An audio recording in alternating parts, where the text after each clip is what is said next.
Alright, quick video on an MGC that I've had for a while. I may have already put them up, I don't know.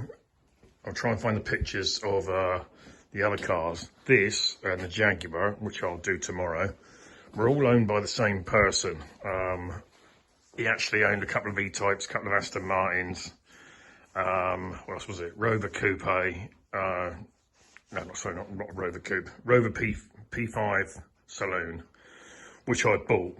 And then when I spoke to him about the Rover, he said, "Oh, I've got a couple more in the garage." I said, "Oh, what you got?" He said, "Oh, Jaguar XJ12 Coupe." I went, "Oh, okay, I'll be interested in that." And the MGC. I've actually bought this probably nearly a year ago.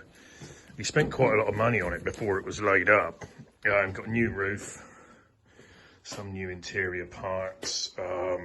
There was lots of stuff done underneath. New suspension bits. I'll film that in a sec. But it's been sat in a garage for probably 30 odd years. Now, it does turn over. I did take the carbs off. I cleaned the carbs, rebuilt the carbs, put it back on. It wouldn't run, and I think it's got lack of compression. So I think that's either valves are maybe jammed open, or not jammed open, but they're not shut in properly because of like a patina on there. So I'm probably going to have to take the head off and sort that out. I will be doing a video on that later in the year.